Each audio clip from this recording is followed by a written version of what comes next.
Merci de nous rester fidèles et de nous avoir choisis pour vous informer. Bienvenue, mesdames et messieurs, à cette édition du journal. Nous commençons par le sommaire. C'est ce mercredi 3 février 2020 qu'a débuté la plaidoirie dans le procès sur le braquage d'un changeur de monnaie. Dans son réquisitoire, l'organe de la loi a demandé au tribunal de condamner tous les 4 membres à la peine de mort pour la grande infraction retenue, l'association des malfaiteurs. Et au Sénat, l'administration invite les élus à prendre part à la plénière jeudi 4 février à l'ordre du jour, l'identification et l'installation du bureau d'âge, une décision qui vient après la signature d'une pétition de déchéance du président du bureau de cette chambre. Une fois de plus, bienvenue, mesdames et messieurs, à cette édition du journal. Je le disais tantôt au sommaire, les sénateurs sont invités à prendre part à la plénière jeudi 4 février 2021 à la Chambre haute du Parlement. Selon le communiqué signé par le secrétaire général du Sénat, Gilbert Kikoudi, un seul point est inscrit à l'ordre du jour, l'identification et installation du doyen d'âge. Gilbert Kikoudi se dit s'appuyer sur l'article 28 alinéa 5 qui stipule que lorsque tous les membres du bureau sont individuellement mis en cause, l'assemblée plénière délibère au cas par cas au cours d'une séance plénière présidée par le doyen d'âge.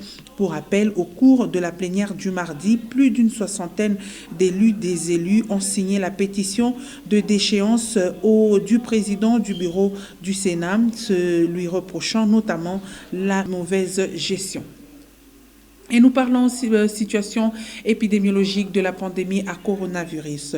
Le bulletin du comité multisectoriel de la riposte au Covid-19 en République démocratique du Congo note pour la journée du mardi 2 février 139 nouveaux cas confirmés, dont 116 à Kinshasa, 8 au Congo central, 7 dans le Haut-Katanga, 5 au Sud Kivu, 1 dans le Haut-Touélé et 2 dans la province du Nord Kivu. Pour la même journée, aucun décès n'a été enregistré, ni des nouvelles personnes guéries.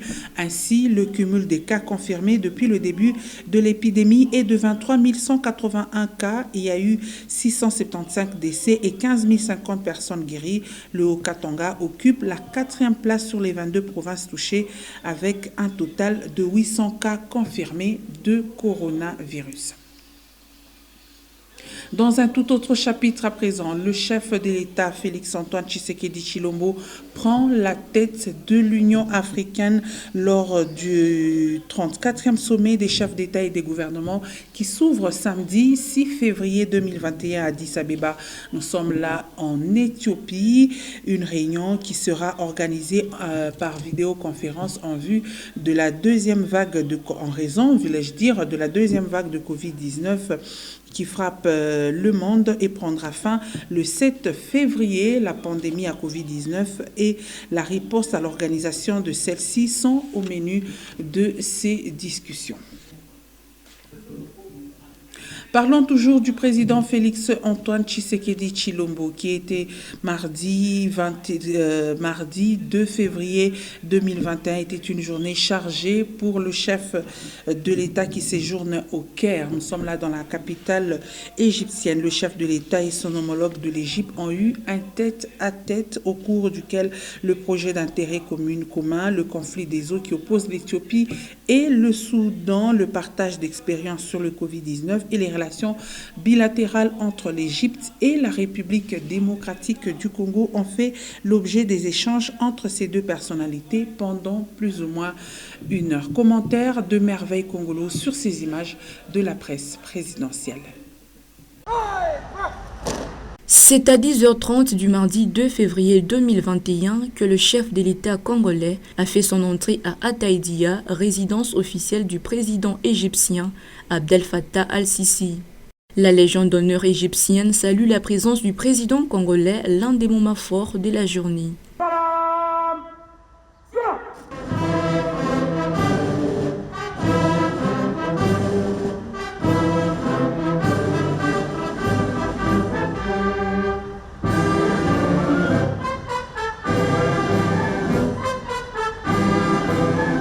Après le passage de troupes en revue, le président congolais et son homologue de l'Égypte ont eu un tête-à-tête de plus d'1 heure. au cours duquel plusieurs points ont été traités, entre autres les relations bilatérales entre l'Égypte et la RDC. Ensuite, en est suivi les moments où ces deux hommes d'État se sont livrés à la presse. Mon pays, la République démocratique du Congo, retrouve la stabilité et la paix. Je me réjouis de cela parce que c'est l'une de mes priorités, celle de ramener la paix et la sécurité dans tout le pays et surtout dans les zones actuellement de turbulence. À l'issue de cette rencontre entre les deux chefs d'État, l'Égypte s'engage à soutenir les efforts de l'État congolais pour le maintien de la paix dans la partie est du pays et contribuer également à soutenir le président Félix-Antoine Tshisekedi Tshilombo pour les succès de son mandat à la tête de l'Union africaine. Je l'annonçais tantôt au sommaire, le procès sur le braquage d'un changeur de monnaie est entré en phase de plaidoirie ce mercredi 3 février 2021 après quelques préalables soulevés par les parties au procès. La parole a été accordée au ministère public dans son réquisitoire. L'organe de la loi a demandé au tribunal de condamner tous les 4 prévenus à la grande infraction retenue qui est l'association des malfaiteurs. Il faut dire que l'organe de la loi a demandé à ce qu'on les condamne à la peine de mort, nous dit Edouard Kanko. La peine de mort pour tous les 4 prévenus, c'est le réquisitoire du ministère public dans le procès sur le braquage d'un changeur de monnaie. Avant la plaidoirie, le conseil de la partie civile et celui des prévenus ont soulevé quelques préalables. Mais on se pose la question de savoir. Le prévenu Dona, qui a participé en fournissant des armes au prévenu ici présent pour que les infractions soient commises, mais il est écarté pour d'autres infractions. L'organe de la loi a démontré la culpabilité de tous les 4 prévenus et a proposé la peine de mort. De condamner pour la tentative de meurtre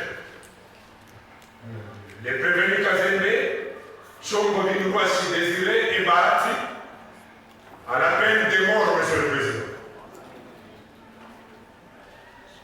De condamner pour les vols à l'armée les prévenus Désiré, Chombo, Kazembe et Bahati à la peine de mort, Monsieur le Président.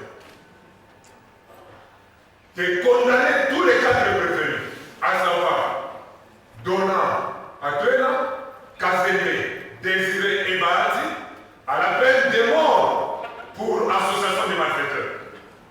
Comme on pouvait s'y attendre, les avocats du prévenu Dona ont soutenu que le ministère public n'a aucune preuve qui démontre que les armes et munitions de guerre ayant servi à la commission de ces infractions proviennent de leurs clients, hormis les aveux de Kazembe et Chombo. L'aveu, le témoignage formulé à l'audience par le prévenu est considéré jadis comme la preuve parfaite. Mais il faut s'en méfier. Il faut s'en méfier dès lors que ces aveux et témoignages ne corroborent pas avec d'autres éléments qu'on a recueillis lors de l'instruction. C'est pourquoi il est établi. Il y a l'aveu simple, il y a l'aveu circonstanciel. Il y a aussi les témoignages pareils, Monsieur le Président. Mais il se fait qui, Monsieur le Président? Mais doit-on condamner Dona puisqu'il y a une partie qui l'a cité? Un débat houleux s'en est suivi sous l'œil vigilant de l'assistance. Restons sur ce chapitre de la justice pour dire que l'auditorat militaire supérieur du Katanga poursuit sa lutte contre la criminalité. C'est dans cette optique que les éléments de cette juridiction militaire ont mis la main sur un camion de plus ou moins 750 cartons de boissons alcooliques à forte dose. Cette fois-ci, l'opération d'incinération s'est déroulée sur la route Likasi. Une fois de plus, Edouard Kanko. On va péquer ça partout. Comme là, il péquer ça. De l'autre côté, on va témoin. Il y a des trucs corps. Les whisky, va péquer ça. On les a détruits, nous autres. Le gouvernement en alerte à ordre, il y a pour réprimer, il y a pour décourager Ces messages des éléments de l'auditoire militaire supérieur s'adressent à ceux qui continuent à importer les boissons alcooliques à forte dose des pays limitrophes vers la RDC. L'équipe de l'inspecteur Moïse Nkouba a mis la main sur une importante cargaison de ces produits frélatés. L'opération de destruction a eu lieu sur la route Likasi à hauteur de Kimbembe. Après l'incinération est venue la lecture du procès verbal de la saisie. Considérant que les objets après décrits, soit 750 cartons de boissons alcooliques frélatées, sont les produits prohibés, frélatés en provenance des pays limitrophes de la République démocratique du Congo, nuisibles à la santé et dangereux pour la sécurité publique. Requérons le lieutenant-colonel inspecteur en chef Moïse Nkouba, conjointement avec le lieutenant-inspecteur Kapuniko, sous-lieutenant Redi, tous les ultra-militaires supérieurs du Katanga, de procéder à la destruction des objets que voici, soit 750 cartons de boissons alcooliques frélatées. Cette action s'inscrit dans la logique de la lutte contre la criminalité dans la province du Haut-Katanga. Dans un tout autre chapitre à présent, au quartier Somika, l'insécurité prend des tournures de plus en plus inquiétantes. C'est presque chaque soirée où les maisons sont visitées par les malfrats. Selon les habitants de cette partie de la commune annexe, cette situation serait due notamment à l'absence d'énergie électrique dans ce coin. Ben Kaimbe et Félicien Kassongo étaient au quartier Kisanga Somika. Malgré la présence de la cabine électrique dans ce quartier, plusieurs ménages de Somika sont dans le noir. L'inquiétude de la population est grandissante, surtout que la cabine n'a jamais été équipée plusieurs années après son érection.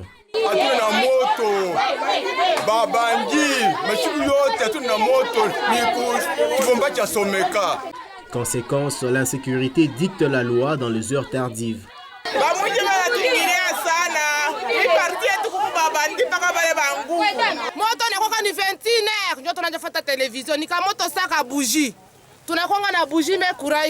C'est presque de manière permanente que de visiteurs indésirables cassent des vitres et emportent des biens de valeur.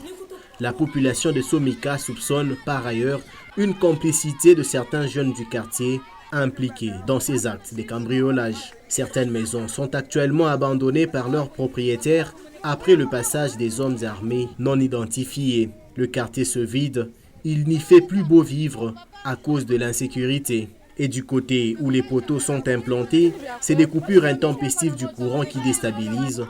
Ces hommes, femmes et enfants de Somika vivent constamment dans la panique, surtout à la tombée de la nuit. Et puis, cette note moins gaie en nouvelles. Plus de 3 morts, quelques blessés et plusieurs dégâts matériels. Tel est le bilan de cet accident de circulation qui s'est produit la matinée du mardi 2 février 2021 sur la route Kasumbalesa, plus précisément au niveau de Shinga, après le village Lumata. L'excès de vitesse serait la cause de cet incident. Ce taxibus de transport en commun contenait 12 passagers, dont un enfant à son bord. Les blessés ont été acheminés dans un centre médical de la place. Et nous parlons sport à présent. Le Mali et la Guinée se sont tenus en échec durant les 90 minutes de temps réglementaire et pour accéder à la finale qui aura lieu le dimanche 7 février 2021, les deux nations se sont départagées au-delà des temps réglementaires.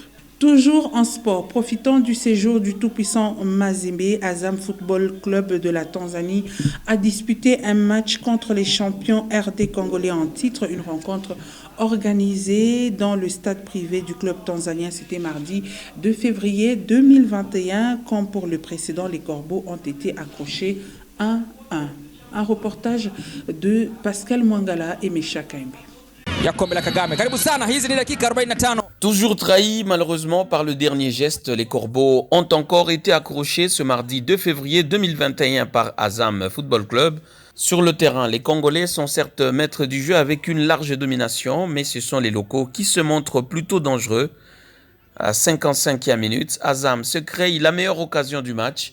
Sur une phase de contre, Idis Selemani centre en retrait pour Obrey Chiroua, qui frappe de toute sa force. Heureusement pour Mazembe, Ibrahim Nkoro sort le grand jeu et détourne en corner. Sur une autre phase des jeux, les Tanzaniens vont cette fois trouver la faille. Un coup franc parfaitement exécuté de Neva Tegere Monkoro est en retard 1-0 pour Azam. On joue la 63e minute.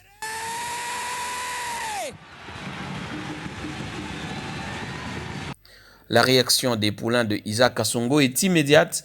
3 minutes plus tard, Adam Bossou est à la conclusion d'une belle phase des jeux pour l'égalisation. Un partout au finish. Entre lui, en cours du jeu, Piana Monzizi n'a pas pu éviter le nul à son nouveau club, mais l'ancien de Lopopo n'est pas déçu par le contenu. Oui, tu as un avantage pour gagner. Souvent, on peut avoir action, tu as raté, dernière action, on a raté. Bon. Pour certains supporters des Corbeaux qui vivent à Dar es Salaam, une seule chose manque encore à ce Mazembe, la veille du début de la phase des groupes de la Ligue des Champions. Nadhani makocha wameona timu ilivyozunguka, watarekebisha matatizo madogo ambayo iko haswa mstari wa mbele kwa washambulizi. Unaona ekipe ilikuwa sana base puis tuna ba joueur wala ba kushana et puis minona ba joueur wanakuwa ba sasa batejintegrer bakiungana en tout cas ekipe itakuwa bien. Un travail intense devant le but et la recommandation de beaucoup d'autres supporters du club, le plus titré de RDC. Et pour terminer, 1103, c'est le numéro du quotidien d'information générale La République, paru ce mercredi 3 février dans la capitale Kinshasa. La lecture vous est faite ici par Pascal Mangala.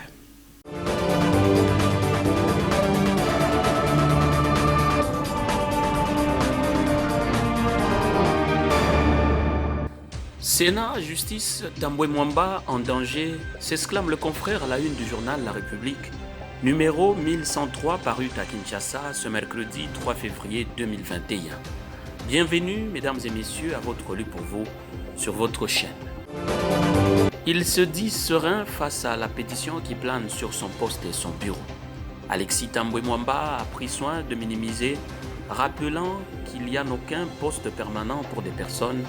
Tout passe et donc la présidence du bureau du Sénat peut basculer pour quelqu'un d'autre si tel en décident les sénateurs. Mais le malheur de M. Alexis Tambwe loge ailleurs, dans les sillons de la justice où le procureur de la Cour de cassation a saisi le bureau aux fins d'obtenir l'audition du président du Sénat sur les soupçons de détournement des deniers publics qui pèsent sur sa personne. Il se pourrait que d'autres dossiers soient remués dès la présence du président du Sénat à l'office du procureur. Portefeuille, les réformes ont occasionné la faille des entreprises publiques. Le confrère en parle sur la page 2. Dans tous les pays du monde, lorsqu'il y a réforme, c'est pour innover. Mais ici, c'était dans le seul but de créer des sociétés privées au sein des entreprises publiques pour couler ces entreprises et favoriser les sociétés privées.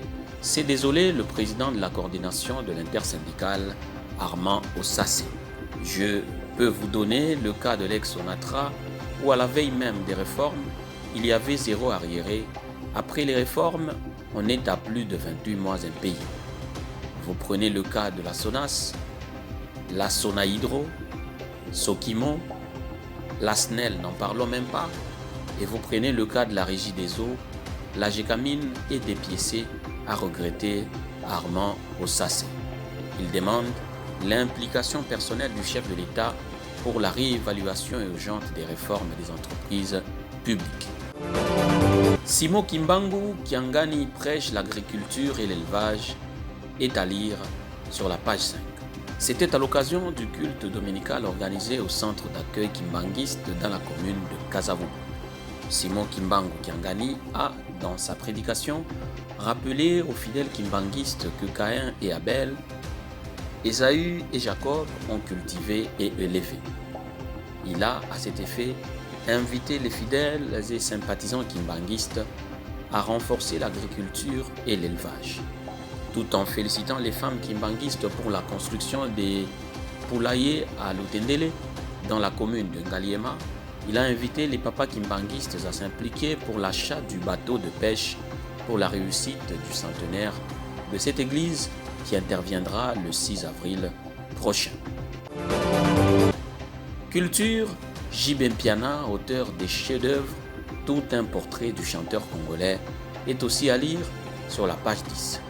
JB Mpiana n'est pas seulement le prophète de la musique congolaise moderne, il est aussi le faiseur des rois, l'éducateur par excellence, le grand conseiller du peuple et le peintre de la société congolaise. C'est un artiste stable, pétri des talents exceptionnels, constant et fidèle à ses collaborateurs et à ses partenaires. Il a chanté en plusieurs langues, dont le français, le portugais, Chiluba, Kikongo, Lingala et Bambara, et compte dans son actif un disque d'or, Feu de l'amour. Que des éloges sur la carrière du patron de Wenge Musica, BCBG. Sport enfin, sur la page 11, la FECOFA a porté plainte contre le Cameroun. Près de 3 jours après l'élimination des Léopards A' de la RDC du championnat d'Afrique des Nations Cameroun 2020 par le Cameroun, la Fédération congolaise de football association FECOFA a enfin déposé une plainte contre la nation hôte. Selon nos informations, dans cette correspondance transmise à la CAF avec une copie à la FIFA, la FECOFA dénonce des faits à la fois inhumains et inacceptables subis par la délégation congolaise au Cameroun. Et c'est la fin de ce Lu pour vous sur votre chaîne et dont l'intégralité du journal est à retrouver sur www.nyota.net. Merci mesdames, merci messieurs de l'avoir suivi et surtout tâchez de quitter cette terre en l'ayant rendu un peu meilleur que vous ne l'aviez trouvé.